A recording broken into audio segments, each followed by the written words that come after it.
Assalamualaikum dan selamat sejahtera. Selamat datang ke program E-Belajar Kimia Jabatan Pendidikan Negeri Melaka. Bersama saya, guru anda, Cikgu Azlina binti Awang dari Sekolah Menengah Kebangsaan Tinggi Perempuan Melaka. Pada tajuk kali ini, kita akan belajar bab 5, tingkatan 5, Kimia Konsumer dan Industri pada standard pembelajaran 5.2, bahan pencuci.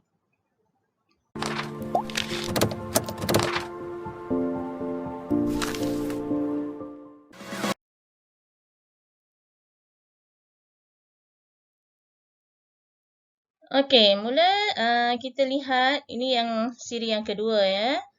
Apakah dia deterjen? Deterjen ialah bahan pencuci yang bukan sabun. Deterjen ialah garam, natrium bagi asid sulfonik. Okey, ada dua jenis asid sulfonik iaitu asid alkil sulfonik atau asid alkil benzena sulfonik. Dua jenis asid sulfonik yang digunakan dalam penyediaan deterjen. Okey. Biasanya deterjen diperbuat daripada sumber sintetik seperti pecahan petroleum. Okey, so di sini ada dua jenis asid sulfonik seperti yang anda semua dapat lihat di sini. Ini ialah asid alkil sulfonik. Okey, dan ini ialah asid alkil benzena sulfonik. Okey, kalau kita lihat bezanya ialah dalam asid alkil benzena sulfonik adanya molekul benzena di sini. Okey, yang berbentuk hexagon ni ialah benzena. Okey, ini ada dua kumpulan umum deterjen iaitu satu ialah natrium alkyl sulfat dari asid sulfonik tadi, asid alkyl sulfonik. Okey, yang kedua, deterjen yang kedua ialah natrium alkyl benzena sulfonat yang terhasil daripada tindak balas asid alkyl benzena sulfonik tadi. Okey, inilah formula struktur molekul yang berantai panjang ni ya. Formula struktur okey bagi deterjen. Kalau dibandingkan dengan sabun, bahagian yang berbezanya ialah bahagian tepi ni. Okey.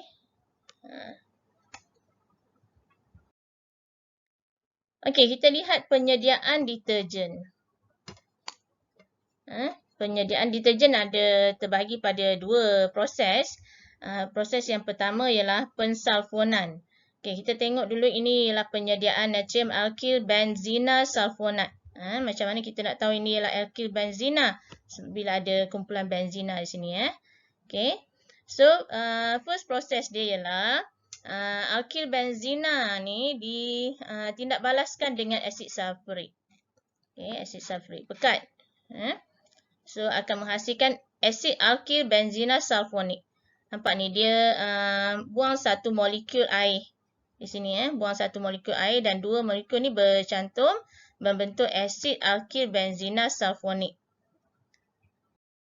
Okey, kemudian asid alkyl benzena sulfonik ni dineutralkan. Ini ialah step peneutralan. Dineutralkan dengan larutan natrium hidroksida. Atau kita boleh juga guna larutan kalium hidroksida. Okey.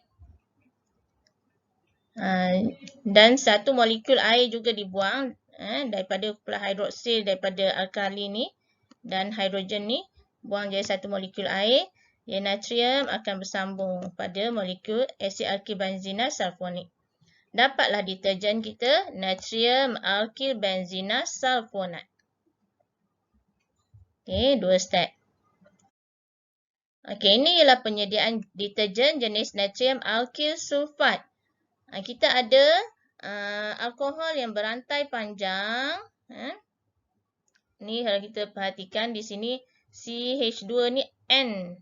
N di situ. Kenapa N? Sebab N tu ialah unknown variable pemboleh ubah.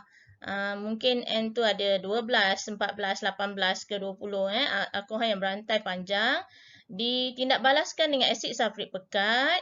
Okey, kemudian tindak balas ni akan membebaskan satu molekul air sana. Jadi dia akan dua molekul tu akan bercantum. Okey. menghasilkan asid alkyl sulfonik dan satu molekul air.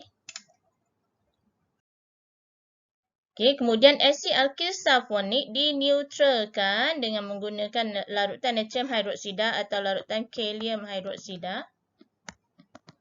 Okey, dan satu molekul air dibuang daripada tindak balas ni menghasilkan natrium alkyl sulfat.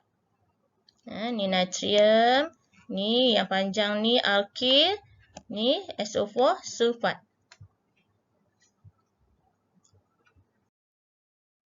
Okey, sekarang kita masuk pada tindakan pencucian deterjen. Tindakan pencucian deterjen adalah sama dengan tindakan pencucian sabun. Seperti yang kita dah lihat dalam video saya sebelum ni. Deterjen bertindak sebagai ejen pengimulsi. Molekul deterjen tercerai di dalam air dan membentuk ion natrium atau ion kalium bergantung pada jenis deterjen tadi dan anion deterjen. Okey, so bahagian anion inilah yang akan berfungsi semasa tindakan pencucian nanti. Kalau kita perhatikan, ini ialah formula struktur anion. Anion ialah ion yang bercas negatif. Bercas negatif. Anion deterjen. So ini ialah rantai karbon yang berantai panjang ni. Okey.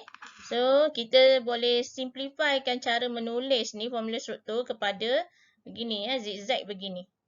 Zigzag. Setiap satu bucu ni mewakili satu karbon, satu atom karbon.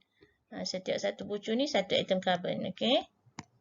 Okey, dan yang bulat ni ialah OSO3 minus. So, rantai karbon berantai panjang tu ialah bahagian hidrofobik kita panggil. Apa yang dimaksudkan dengan hidrofobik? Hidrofobik ialah bahagian yang larut dalam minyak atau grease. Tidak larut dalam air, dia fobia kepada air. Dia larut pada minyak dengan grease. Dan bahagian yang ni, yang bulat ni, ini dipanggil bahagian hidrofilik. Hidrofilik ni apa? Bahagian yang larut dalam air. Bahagian yang ada feeling kepada air, sukakan air, larut dalam air.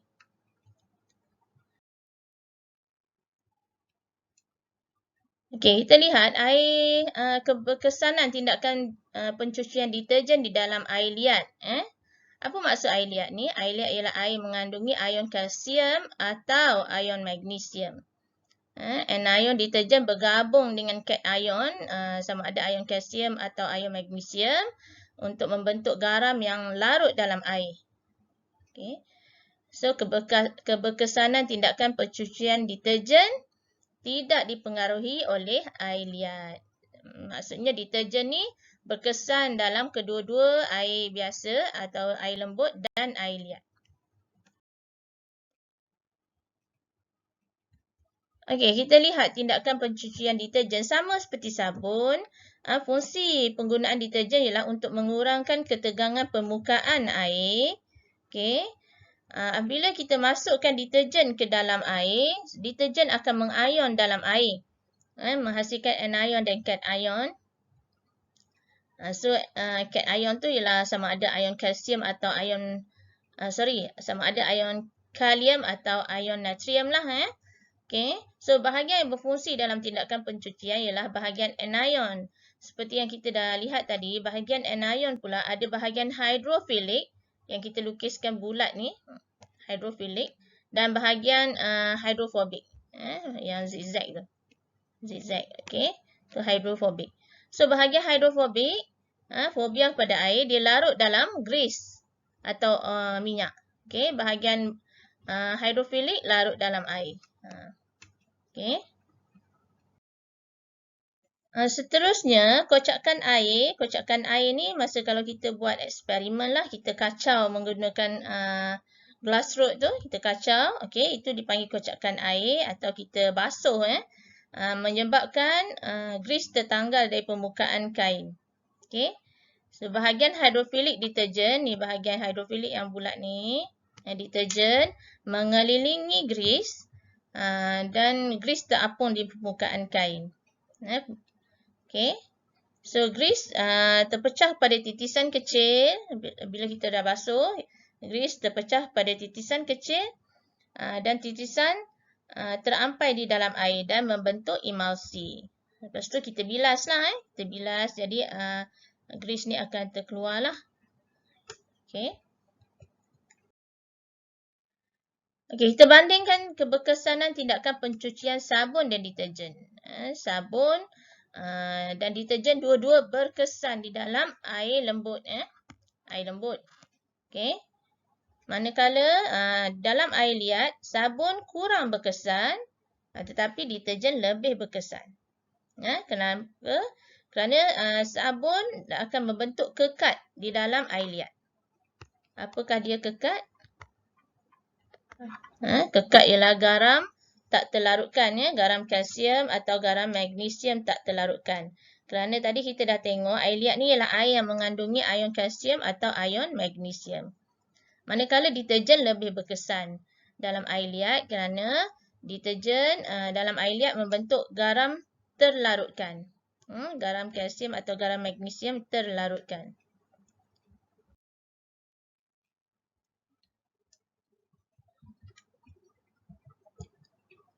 Okey. Jika dibandingkan keberkesanan sabun dan deterjen dalam air berasid, sabun tidak berkesan manakala deterjen berkesan dalam air berasid. Kenapa sabun tak berkesan? Kerana sabun akan membentuk asid organik yang tidak larut. Bersama asid organik ni. Manakala deterjen membentuk asid organik yang larut. Okey.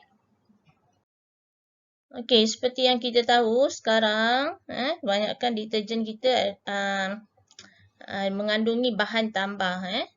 Okey, untuk menjadikan deterjen tu lebih berkesan lah.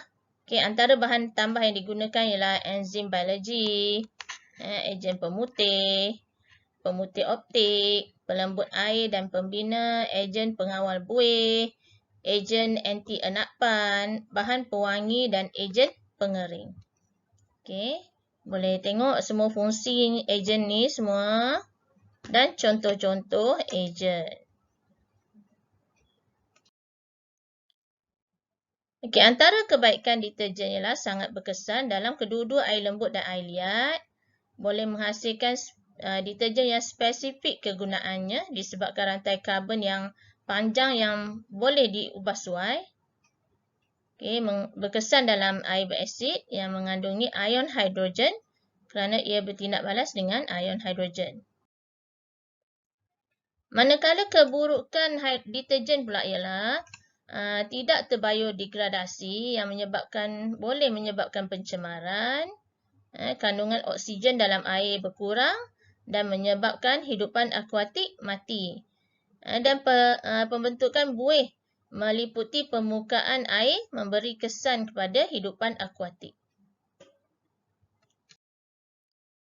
Okey, so itu saja dalam video 5.2 bab 5. InsyaAllah akan disambung dalam video seterusnya untuk subtopik 5.3. Terima kasih.